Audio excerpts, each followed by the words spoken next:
Assalamualaikum warahmatullahi wabarakatuh. Nama saya Wan Muhammad Amirul Syazwan bin Wan Ibrahim.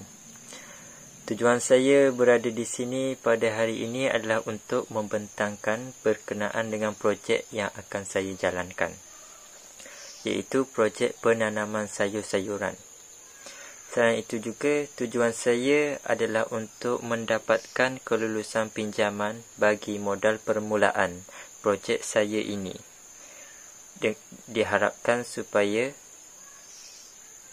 permohonan pinjaman saya ini dapat diluluskan tanpa sebarang masalah. Dengan segala rasa rendah hati, saya akan memulakan pembentangan saya pada hari ini. Di dalam slide saya ini, terdapat 5 perkara yang penting yang saya masukkan, iaitu yang pertama, pengenalan syarikat.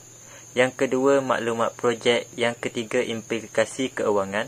Yang keempat, target pasaran. Dan yang kelima adalah unique selling proposition. Mari kita telusuri satu persatu daripada bahagian ini semua. Yang pertama adalah pengenalan syarikat. Objektif penubuhan syarikat saya ini adalah untuk menjadi salah satu daripada syarikat penghasilan sayur-sayuran yang terbesar di Malaysia. Objektif kedua adalah untuk mengurangkan kadar kebergantungan sayur-sayuran import dari luar negara. Dan objektif ketiga saya adalah untuk menjadi pengeksport sayur-sayuran ke luar negara.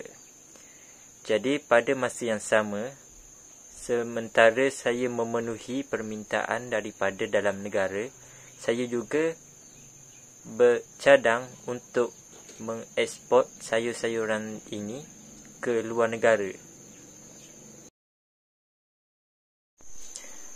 Kita masuk kepada latar belakang syarikat. Nama syarikat saya ini adalah syarikat Greenworld Sendirian Berhad.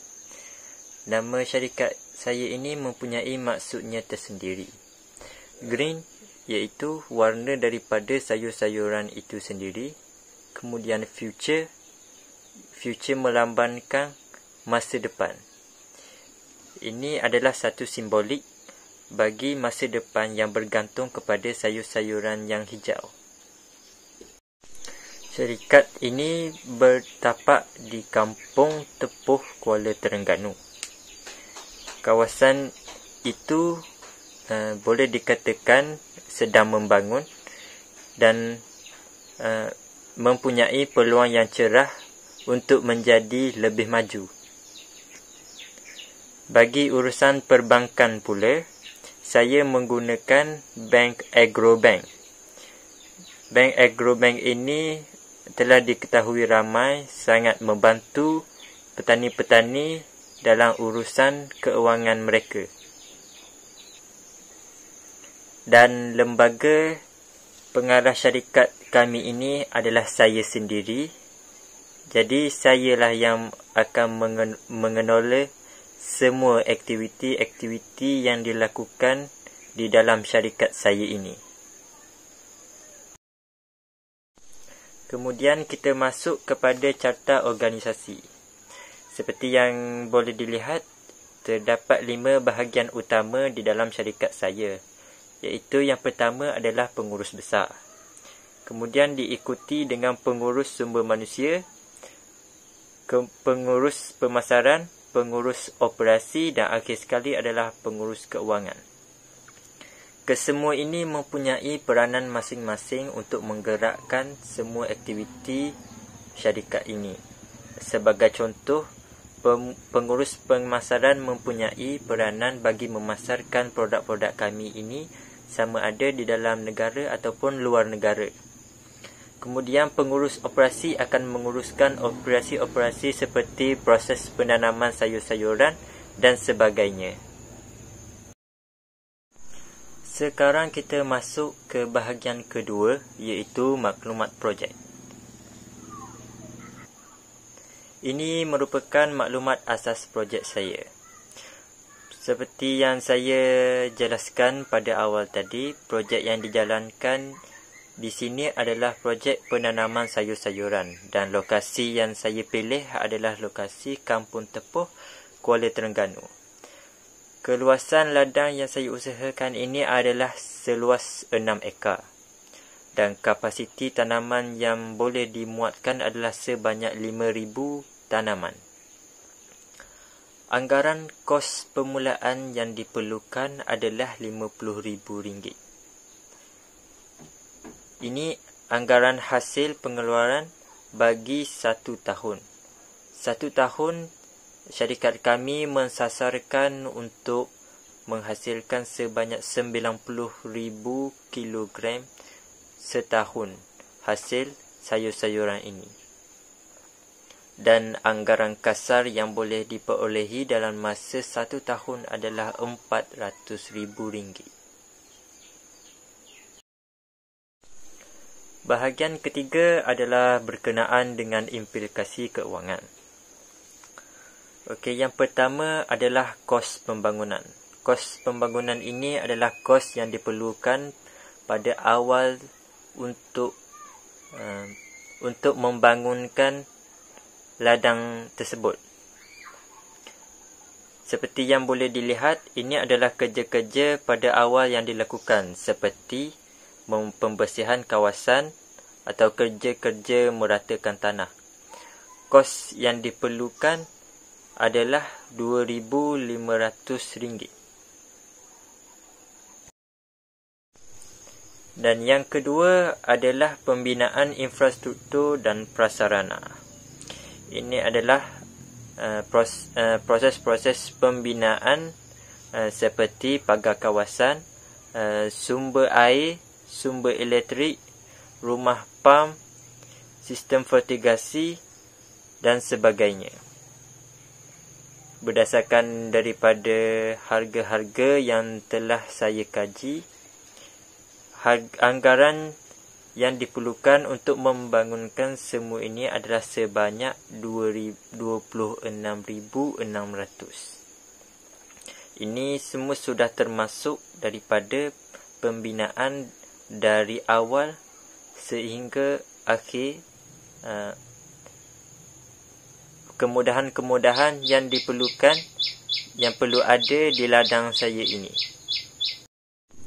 Setelah dikira dan ditambah ke semua anggaran kos pembangunan saya ini, daripada kerja-kerja awalan iaitu RM2,500 ditambah dengan pembinaan infrastruktur sebanyak RM15,600 dan juga pembinaan fertigasi sebanyak RM10,000. Jumlah kesemua sekali adalah RM28,100. Itu adalah jumlah kos untuk pembangunan. Ini adalah anggaran pendapatan syarikat saya bagi tempoh 5 tahun pertama. Setelah dikaji dan dikira-kira, ini adalah pendapatan kasar yang diperolehi daripada syarikat saya. Sekarang kita masuk ke bahagian keempat, iaitu target pasaran. Untuk pasaran ekspor, saya memilih Taiwan. Sebab saya memilih Taiwan ini adalah kerana Taiwan adalah antara kawasan yang banyak mengimport sayur-sayuran daripada Malaysia. Mengikut kajian yang kami jalankan, Taiwan telah lama mendapatkan bekalan daripada Malaysia ini. Selain daripada sayur-sayuran, buah-buahan juga banyak diimport daripada Malaysia oleh pihak Taiwan. Kemudian saya memilih Taiwan ini kerana syarat-syarat yang diperlukan untuk mengeksport ke Taiwan adalah tidak terlalu ketat. Ini membolehkan syarikat kami menembusi pasaran tanpa menghadapi banyak masalah. Dan yang ketiga, di Taiwan sayur-sayuran mendapat banyak permintaan Ini kerana pihak Taiwan sangat mempercayai produk-produk yang dihasilkan oleh Malaysia. Kriteria sayur-sayuran. Ini adalah dua jenis sayur-sayuran yang akan ditanam di ladang saya, iaitu yang pertama adalah lada dan yang kedua adalah sawi. Nama tempatan bagi lada adalah seperti lada itu sendiri, cabai, cili hijau dan cili merah. Nama saintifik bagi cili pula adalah Capsicum annum. Cili ini diketahui ramai dengan rasanya yang pedas. Oleh itu, ianya sesuai untuk digunakan di dalam masakan ataupun untuk dibuat sebagai produk-produk sampingan. Dan yang kedua, iaitu sawi. Nama saintifik sawi ini adalah Brassica juncea. Sama seperti cili, sawi ini juga banyak digunakan untuk masakan. Ianya juga boleh dimakan begitu sahaja tanpa perlu dimasak. Kemudian setelah pasaran ekspor, kita kembali semula ke pasaran dalam negara, iaitu pasaran domestik. Antara tempat-tempat yang saya sasarkan untuk sayur-sayuran saya ini adalah yang pertama adalah pasar raya. Pasar raya yang dipilih adalah pasar raya Maidin. Pasar raya Maidin mempunyai banyak cawangan di seluruh negara. Yang kedua adalah Pasar Borong. Pasar Borong yang saya pilih adalah Pasar Borong Batu Enam. Kerana di kawasan ini, Pasar Borong Batu Enam ini merupakan tempat yang sering dikunjungi orang ramai. Pengguna sering mendapatkan bekalan-bekalan bahan mentah dan basah daripada Pasar Borong Batu Enam ini. Kemudian yang ketiga adalah pemborong perseorangan. Pemborong perseorangan ini boleh membantu bagi membekalkan hasil sayuran-sayuran ini kepada pemborong tetap. Dan yang terakhir sekali adalah peniaga-peniaga kecil. Peniaga-peniaga kecil ini juga boleh membantu untuk memasarkan produk ini dengan membekalkan hasil sayuran-sayuran kepada peniaga kecil-kecilan. Ini adalah unique selling proposition syarikat saya. Unik. Kepuasan pengguna diutamakan. Itu adalah moto syarikat kami. Ini bermakna kepuasan pelanggan kami adalah yang kami utamakan. Kelebihan produk syarikat kami ini adalah sayur-sayuran yang dihasilkan adalah segar dan berkualiti. Sayuran-sayuran ini juga bebas daripada produk GMO. Seperti yang kita ketahui, produk GMO ini akan mempunyai kesan jangka panjang kepada manusia. Kemudian, sayur-sayuran ini juga dijual dengan harga yang berbaloi. Harga yang mampu dimiliki oleh sesiapa sahaja.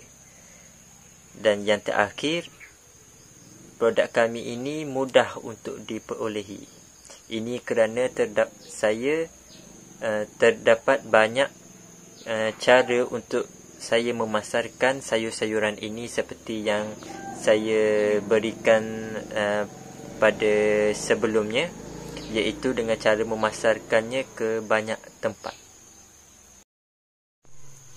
Dengan mengambil kira faktor semasa dan juga persekitaran pada masa sekarang, pihak kami percaya bahawa projek ini akan berjaya dengan baik dan akan menjadi semakin maju kerana ia mampu untuk memberikan keuntungan pada jangka masa panjang. Sekian sahaja perbentangan daripada saya. Diharapkan perbentangan ini dapat menjelaskan bagi pihak tuan berkenaan dengan projek yang akan saya jalankan. Oleh itu, dengan rendah hati saya berharap semoga permohonan pinjaman saya ini dapat diluluskan tanpa sebarang masalah. Sekian, terima kasih.